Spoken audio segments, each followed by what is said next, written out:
Gentlemen, how do you like this accommodations here? This is an Oilfield Mancamp, alright? Don't tell them I walked in here with my dirty boots on. It's real crazy. The place is like totally empty, but if you were to walk around in coveralls, someone would appear out of nowhere to tell you you can't wear coveralls. And that's a subject for a rant video on another day, but right now I just wanted to show you around a little bit.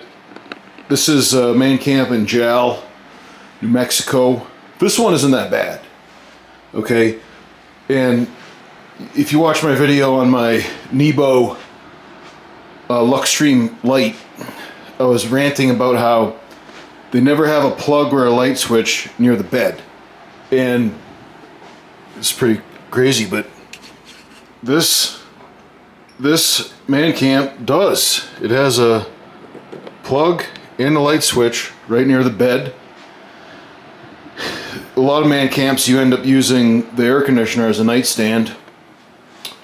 And it has some hooks here for hanging stuff. And this little wardrobe. Maybe Narnia's in the back. Nope, alright.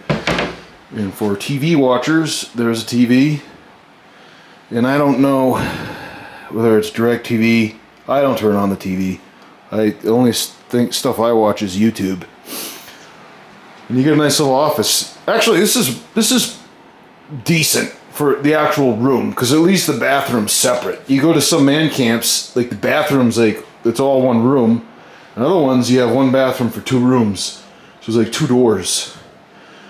Like, I want to show you guys that kind, but I also never want to go into a Mancamp like that. Anyways, I'm starting a vlog, the Beater Watch vlog. Because there was a commenter who suggested vlogging, and he put that at the end of a YouTube short, and I can't make heads or tails out of what his username is, because YouTube's like doing something crazy with how they display the usernames that like they're like the numerical ones, that they're not the usernames that you choose for like your own display name. Anyways, the guy who suggested a vlog, it was like Elaine Andrew, something, a big long name. Anyways, I wanted to make a Beater Watch vlog to kind of, as I tough test these watches, primarily the Mudman. A lot of people are interested in the Mudman, so I wanted to tough test it at work. And the crazy thing is, after deciding to do that, in the days since, like, my jobs have been like a lot of these like easy cupcake jobs, like, you know, like an easygoing job, you know, light duty. The rig ups have just been, you know, hoses. But I have done some maintenance on my equipment, and this has gotten dirty, okay? And on my other wrist, I'm wearing the Bertucci Construction King, all right? And this is the Tridura band. And I know that this isn't a very popular watch, right? There's not a lot of hoopla about this one, but it did sell out, okay? So like, I'm going to become a shill for it. I like this watch. But I know that most of you guys who've subscribed in the past few months, you guys are G-Shock aficionados. Some of you are like G-Shock only, and you'll have a conniption if I shill for another watch. But I do like this watch, and I will shill for it. I don't care what all you all say, because look at this. Made in the USA, alright? Bertucci's an American company, alright? So, I am a patriot for the American nation, okay? The country is a different story. The country's a political organization, and the nation is the people. And not to go off on a political rant on a Beater Watch vlog, but you know, there's a divergence there between the nation and the country, okay? It's pretty serious. Anyways, speaking of stuff getting serious, this is a good STHF watch. You know, stuff hits the fan, okay? Just a lot of the reason is because of the battery life, all right? And, you know, it's very tough. And like I said, I would like to have some footage of me like tough testing it with, you know, practical doing like stuff at work. So far, I've just been turning wrenches and getting it real dirty. And part of the issue that is going on is that, you know, there's like a lot of spots for filth to get in. And I'm sure that some of you may have seen my King, the GXW 56BB. I'm talking about these mud resist G-Shocks. You know, this G-Shock has mud resist, implying you're supposed to take it out there in the mud.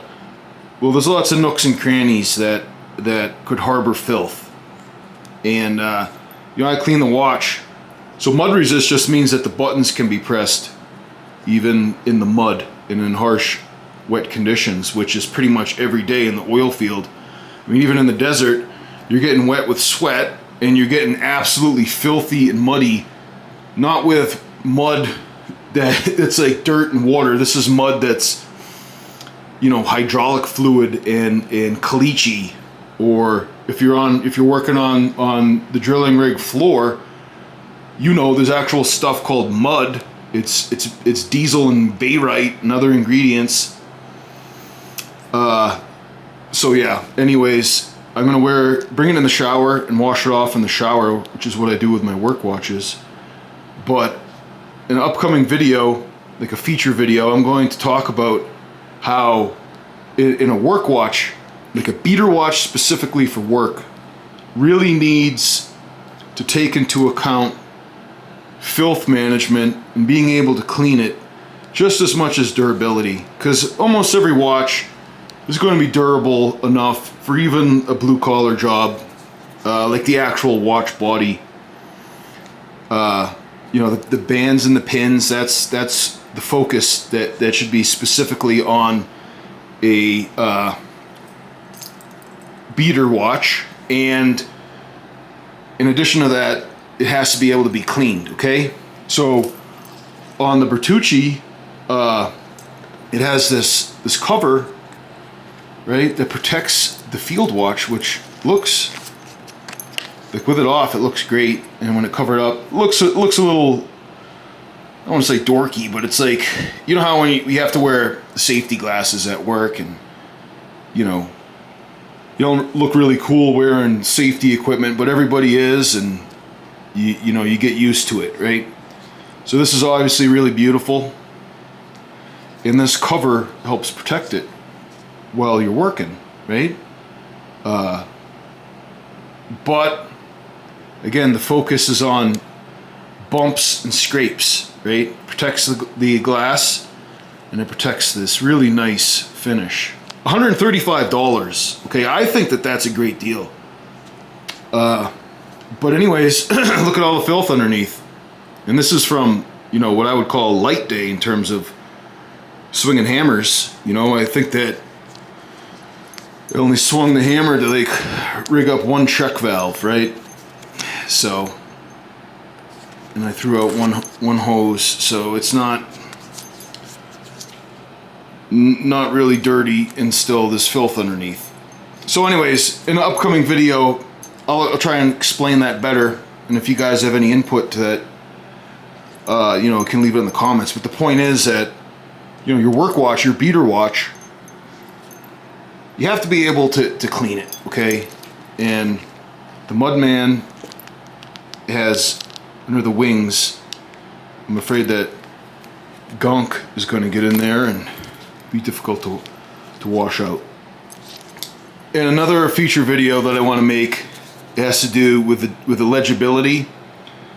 I think that, you know, I'm disappointed in how legible this positive display LCD is. And that's probably because I have OCD, right? And I'm sure that a lot of you guys do too, you know, let's be honest. To the naked eye, it's not as bad as the camera's making it out to be. Like right now, it's like hard to read right there. But if I look way to the side of the camera, and this camera's a Sony ZV-1F, but anyways, I can make it out a little bit better than on the camera. Like the camera, the glare just, kind of shows up. But I mean, if you're someone for whom legibility is a top priority, it's an issue to consider. Definitely don't get the negative LCD display. It's like, I mean, don't get me started. I don't want to ruin the first edition of the beater watch vlog by going off on another negative LCD rant. But anyways, one other thing I want to talk about is, like a typical watch guy, I been watching some watch videos and some downtime I had, and I was looking at the Tissot C-Star 2000, okay? And this video was by Man's Thing. I never heard of that channel, but it was just a watch with no commentary. And there's some other videos about the Tissot C-Star 2000, and this, everybody's saying it's a big watch, so I'm thinking, oh, that would be good for a big wrister. If everybody on YouTube is complaining it's too big, then for us big wristers it's probably, just right. And so what made me, I didn't hear about this watch company until last week. What happened is that, I saw at a department store this woman's watch with a white band, and it was a Tissot. And so I looked it up online, and I was looking at what Tissot has to offer. And I was thinking it would be pretty cool, if my wife wanted that ladies Tissot, like if I got the C-Star 2000, we could have his and hers Tissots.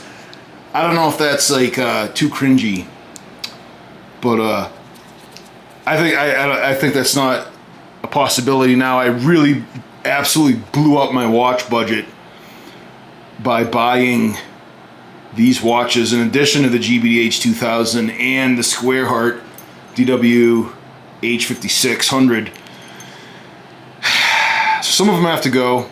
I guess the DW H5600 will have to go, and the PRW 3500, if any of you guys are interested. But I kind of want to make a few more videos about the DW H5600.